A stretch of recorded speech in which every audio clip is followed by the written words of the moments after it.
Hello बच्चों, online genius channel में आपका स्वागत। अगर चैनल में पहली बार आए तो चैनल को हमारा क्या कर लेंगे, इसको सब्सक्राइब करेंगे।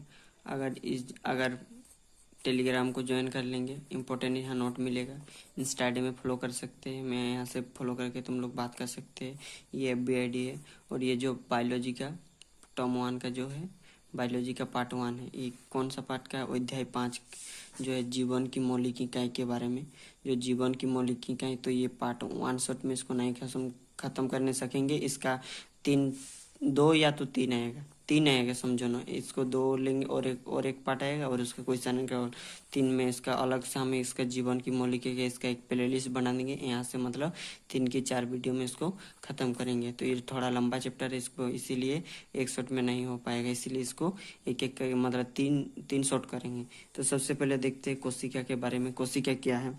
तो यहाँ से हम देख सकते हैं जीवन के शरीर की रचनात्मक और क्रियात्मक इकाई होती है। जो जीवन के शरीर में क्या होता है, जीव के शरीर में जीव के शरीर में रचनात्मक और क्रियात्मक इकाई होती है, वो यह शरीर की रचनात्मक इकाई होती है।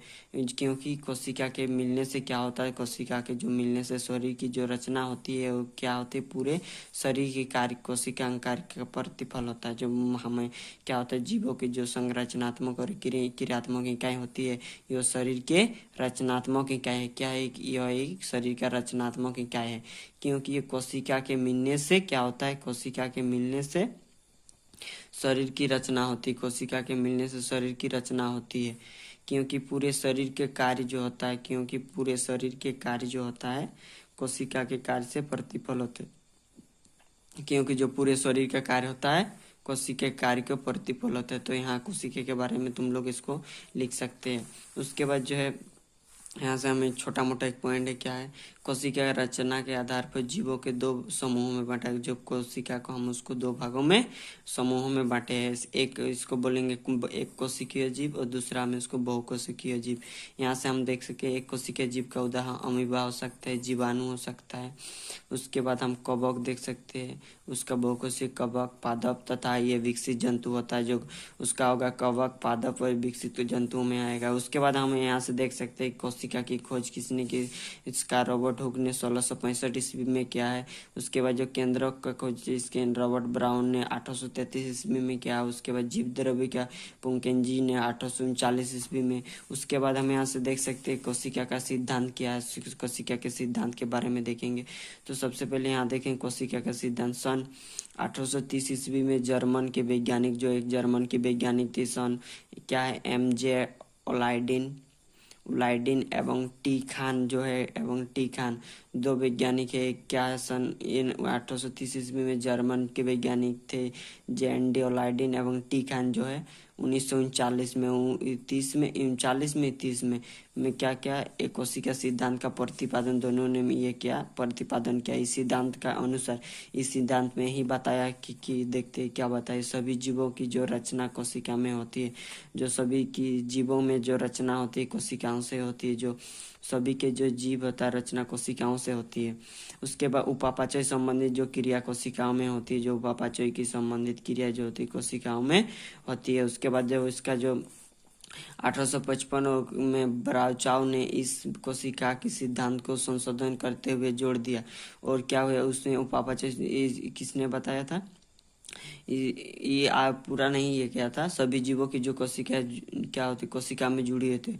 और जो उपापचय संबंधी क्रिया कोशिका में होती, क्या में होती, कोशिकाओं में होती। और 1855 में बर्चाव ने इसे कोशिका के सिद्धांत को संशोधित करते हुए जोड़ दिया। उसने वो थोड़ा सा उसको ये कर दिया, इन क्या डिक्रीज कर दिया, समझो इसे क्या क्या उपापचय संबंधी क्रिया को कोशिकाओं में होता है। और 1855 में बर्चाव ने इस कोशिका के सिद्धांत को संशोधन करते हुए जोड़ दिया कि पहले से जो मौजूद कोशिका है, उसने यही बताया कि संशोधन करके क्या बताया कि जो पहले से जो मौजूद कोशिकाएं है वो नए कोशिका का उत्पत्ति करते, क्या करते हैं, वो नए जो कोशिका उसकी उत्पत्ति करते हैं। उसके बाद यहाँ इलेक्ट्रॉन जो होता है, इलेक्ट्रॉन सूक्ष्मदर्शी एम नल और रस्का 1932 ईस्वी में ये किया है। तो इसका जो नेक्स्ट पॉइंट है देखते हैं क्या है। यहाँ से हम देख सकते हैं कोशिका के प्रकार। कोशिका हम कितने प्रकार में, कोशिका के मुख्यतः दो प्रकार होते हैं। कोशिका जो होता है मुख्यतः कितने प्रकार होते हैं, दो प्रकार होते हैं, प्रोकैरियोटिक कोशिका और यूकैरियोटिक कोशिका। देख सकते हैं प्रोकैरियोटिक, यूकैरियोटिक। उसके बाद हम यहाँ से देख सकते हैं क्या है, प्रोकैरियोटिक क्या है, वो एक अविकसित कोशिका है जिनमें पूर्णतः संगठित और व्यवस्थित केंद्रक नहीं पाई जाती। मतलब वो ये अविकसित होता है, विकसित नहीं होता, पूरी तरह से विकसित अविकसित होते हैं। अविकसित कोशिकाएं जिनमें पूर्णतः संगठित और अव्यवस्थित केंद्रक नहीं पाई जाती है। जैसे जीवाणु, जैसे क्या है जीवाणु एवं नील हरित शैवाल। वैसे क्या है नील हरित शैवाल की कोशिका इनमें केंद्रक नहीं पाई जाती। जैसे कि जीवाणु, नील हरित शैवाल कोशिका इनमें केंद्रक नहीं पाई जाती है। इसका जो आकार होता है क्या, लगभग 1 से 10 माइक्रोमीटर होता है। इसका जो आकार होता है 1 से 10 माइक्रोमीटर होता है। केवल इसका एक क्रोमोजोम पाई जाती है। इसमें क्या होता है, एक क्रोमोजोम पाई जाती है और प्लाटस जो नहीं पाया जाता है। इसमें क्या होता है, क्लोरोप्लाटस नहीं पाया जाता है। इसमें क्या होता है, क्लोरोप्लाटस नहीं पाया जाता है। वो गोल्जिकाई माइटोकॉन्ड्रिया अंतर्द्रव्य कोशिका नहीं पाई जाती। इसमें गोल्जिकाई माइटोकॉन्ड्रिया अंतर्द्रव्य कोशिका नहीं पाई जाती है। और माइटोकॉन्ड्रिया अंतर्द्रव्य कोशिका के विभाजन, विखंडन, मुकुलन जो होता है वो क्या होता है, माइटोकॉन्ड्रिया अंतर्द्रव्य कोशिका विभाजन क्या होता है, विखंडन जो होता है किसके द्वारा होता है, मुकुलन द्वारा होता है। तो इसको प्रोकैरियोटिक के बारे में इसको अच्छी तरह से लिख लेंगे। इसको एक बार लिख के नोट बना के इसको पढ़ लीजिएगा तो आराम से समझ में आ जाएगा। उसके बाद हम देख सकते हैं यूकैरियोटिक की साफ एकदम नोट बना दिए। इसका अगर नोट चाहिए तो टेलीग्राम को ज्वाइन कर लिए, वहाँ कमेंट कीजिए, जो पाठ का आपको नोट चाहिए वहाँ से आपको मिल जाएगा। तो हम देख सकते हैं यूकैरियोटिक कोशिका क्या हुई है, कोशिका जिनमें पूर्व विकसित केंद्रक एवं सभी कोशिकांग पाए जाते हैं। मतलब वो पूरी तरह से विकसित होते हैं और कोशिकांग पाए जाते हैं। इसका आकार प्रायः बड़ा होता है। जो इसका आकार होता है बड़ा होता है, लगभग 5 से 10 माइक्रोमीटर का होता है। जो इसका आकार प्रायः बड़ा होता है और लगभग कितना होता है, 5 से 10 माइक्रोमीटर होता है। सभी पादकों को जंतुओं में पाया जाता है। जो इसमें सभी पादक एवं जंतु में पाया जाता है। क्या पाया जाता है, जंतु में पाया जाता है। और केंद्रक की कहाँ पाए जाते हैं, केंद्रक में पाए जाते हैं। सभी पादक और जंतु में पाया जाता है। ये कहाँ पादक और जंतु में पाए जाते हैं और केंद्रक में पाए जाते हैं। कहाँ पर पाए जाते हैं, केंद्रक में पाया जाता है। उनके क्रोमोसोम पाया जाता है। इनमें अनेकों क्रोमोसोम पाए जाते हैं। क्या अनेकों क्रोमोसोम पाए जाते हैं उसके, जिसमें क्या है गोल्जिकाई जो होता है माइटोकॉन्ड्रिया अंतर्द्रव्यों में पाए जाते हैं। जो इसमें गोल्जिकाई माइटोकॉन्ड्रिया अंतर्द्रव्यों में पाए जाते हैं। कहाँ पर गोल्जिकाई और माइटोकॉन्ड्रिया अंतर्द्रव्यों में पाए जाते हैं। और कोशिका विभाजन समसूत्रण और अर्धसूत्रण में द्वारा होता है। जो कोशिका का जो विभाजन होता है समसूत्रण और अंतसूत्रण द्वारा होता है। समसूत्रण और अंतसूत्रण आगे बताएंगे इसको। उसके बाद जो हम यहाँ से देख सकते कोशिका के संरचना, उसको किस तरह का हम संरचना किए। तो यहाँ से हम देख सकते कोशिकांग क्या अध्ययन सुमंगता दृष्टि से 3 भागों में उसको ये बांटे गए हैं। 3 भागों में आगे देखते हैं क्या क्या है। यहाँ से हम देख सकते हैं 3 भागों में बांट सकते हैं हम इसको। क्या क्या में बांटे हैं यहाँ पर देख सकते हैं। क्या कोशिका झिल्ली, 1 नंबर में जो है कोशिका झिल्ली, दूसरा नंबर कोशिका द्रव्य और तीसरा में केंद्रक है।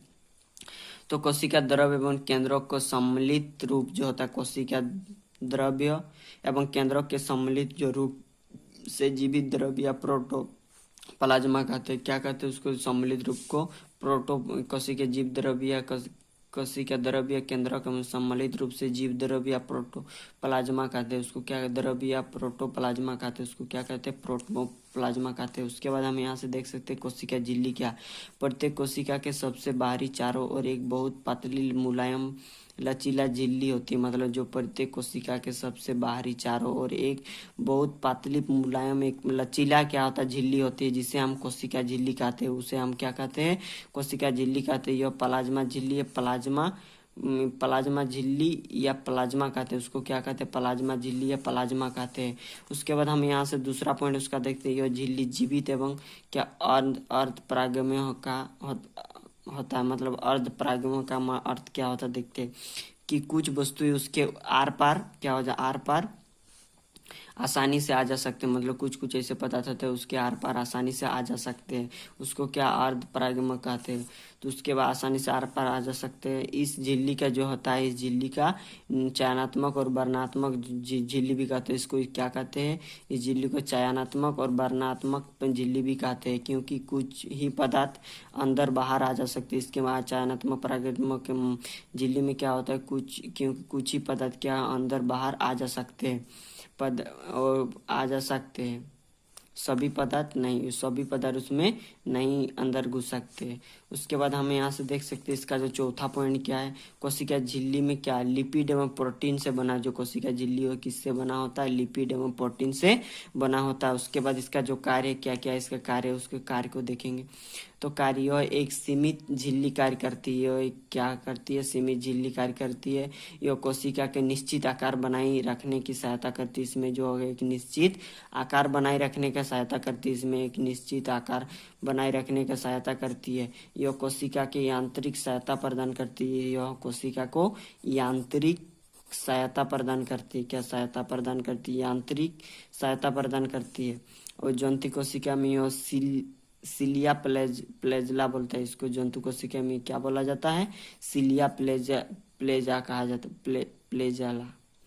उसके बाद हम देख सकते माइक्रोविलाई जो होता है, सॉरी इसको माइक्रोविलाई बोलेंगे। माइक्रोविलाई आदि के निर्माण में सहायता होती है, माइक्रोविलाई आदि में निर्माण में सहायता होती है। उसके बाद हम देख सकते हैं कोशिका भित्ति में, ये पादप कोशिका के चारों ओर से एक मोटे कड़े आवरण द्वारा घिरी होती है। जो होता है पादप कोशिका के चारों ओर एक मोटे और कड़े आवरण द्वारा घिरी होती है। इस आवरण को क्या कहते हैं, इस आवरण को कोशिका भित्ति कहते हैं। इस आवरण को क्या कहते हैं, कोशिका भित्ति कहते हैं। इस आवरण को कोशिका भित्ति कहते हैं। यह सेलुलोज की बनी एक परागमक कहती है। वो क्या से बनी होती है, सेलुलोज की परागमक होती है। सेलुलोज के जटिल पदार्थ है। यह एक सेलुलोज के क्या है, जटिल पदार्थ है, जो कोशिकाओं को क्या करते हैं, कोशिकाओं को संरचनात्मक दृढ़ता प्रदान करते हैं। कोशिकाओं को क्या, सेलुलोज की जटिल पदार्थ है और ये कोशिका के संरचनात्मक दृढ़ता प्रदान करते इसी के कारण कोशिका भित्ति कड़ी और निर्जीव होता है। इसी के कारण जो होता है क्या, कोशिका भित्ति कड़ी होता है और निर्जीव होता है। तो इसका हम 3 पॉइंट देख लिए। इसका जो कार्य को देखेंगे। कार्य में क्या है, यह कोशिका के निश्चित रूप प्रदान करती है। क्या करते हैं, यह कोशिका के निश्चित रूप प्रदान करती है। यह कोशिका की सुरक्षा एवं सहारा प्रदान करती है। एक में क्या निश्चित रूप प्रदान करती है, दूसरा में सुरक्षा सहारा प्रदान करती है। उसके बाद इसका तीसरा में यह कोशिका को सूखने किससे बचाती, क्या करती है, सूखने से बचाती है। उसके बाद हमें यहाँ से देख सकते कोशिक द्रव्य साइटोप्लाज्मा किसको, जीव द्रव्यों को भाग को कोशिका भित्ति एवं केंद्रों के बीच होता है। क्या होता है, जीव द्रव्यों का वह भाग जो जीव कोशिका भित्ति एवं केंद्रों के बीच होता है। क्या केंद्रों के बीच होता है, उसे कोशिका द्रव्य माइक्रो प्लाज्मा कहते हैं। मतलब जीव द्रव्य का वह भाग जो कोशिका भित्ति एवं केंद्रों के बीच होता है, जो कि जीव द्रव्य का वह भाग जो कोशिका भित्ति एवं केंद्रों के बीच होता है, उसे कोशिका द्रव्य क्या साइटोप्लाज्मा कहते हैं। इसको फिगर को अच्छे से देख लेंगे, उसको नामकरण कर लेंगे, तब जाके तुम लोग को ये समझ में आएगा, नहीं तो नहीं पता चलेगा। जंतु कोशिका के बता रही है कि पादप कोशिका के बता रहे। तो कोशिका द्रव्य साइटोप्लाज्मा जो होता है, साइटोप्लाज्मा, इसके बारे में जो इसको देख लेंगे। पहला पॉइंट, इसको जीव द्रव्य के वह भाग जो कोशिका भित्ति एवं केंद्रों के बीच होता है। कोशिका भित्ति और केंद्रों के बीच उसे कोशिका द्रव्य साइटोप्लाज्मा कहते हैं। उसके बाद जो दूसरा पॉइंट इसका है, यह एक बहुत ही गाढ़ा प्रवासी एवं चिपचिपा पदार्थ होता है। यह एक गाढ़ा और चिपचिपा पदार्थ होता है। यह समरूप या समांगी पदार्थ नहीं होता। यह समरूप और समांगी पदार्थ नहीं होता है, वरना इसमें अनेक रचनाएं अवस्थित होते हैं। वरना क्या होता है, इसमें अनेक रचनाएं अवस्थित होता है जो अलग अलग कार्य करते हैं। क्या करते हैं, अलग अलग कार्य करते हैं। इन रचनाओं को अवशिष्ट घटकों को कोशिकांग कहते हैं। उसका जो अवशिष्ट पदार्थ होता है उसको कोशिकांग, अवशिष्ट घटकों को कोशिकांग कहते हैं। क्या कहते हैं, अवशिष्ट घटकों को कोशिकांग कहते हैं। उसके बाद देख सकते हैं हम यहाँ, और इसको तीसरा पॉइंट और बाद देखते हैं, समरूपी और समांगी पदार्थ नहीं होता। क्या समांगी पदार्थ नहीं होता है, वरना इनमें अनेक रचनाएं उपस्थित हो। अगर वो समांगी होता तो होने से अनेक रचनाएं उपस्थित होते हैं। इसमें अनेक रचनाएं उपस्थित होते हैं जो अलग अलग कार्य करते हैं। क्या उसको अलग अलग कार्य करते हैं? इन रचनाओं का जो रचनाओं या अपशिष्ट घटकों को कोशिकांग कहते हैं। रचना को अपशिष्ट घटकों को क्या कहते हैं? कोशिकांग कहते हैं। उसके बाद हम देख सकते यूकेरियोटिक कोशिका में कोशिकांग झिल्ली युक्त होती है। यूकेरियोटिक कोशिका में कोशिकांग झिल्ली युक्त होती है। यूकेरियोटिक कोशिका में क्या होता है? कोशिका झिल्ली युक्त होती है। यूकेरियोटिक कोशिका में कोशिका झिल्ली युक्त होती है, जबकि प्रोकैरियोटिक कोशिका में झिल्ली युक्त अंग नहीं होता है। उसमें क्या होता है?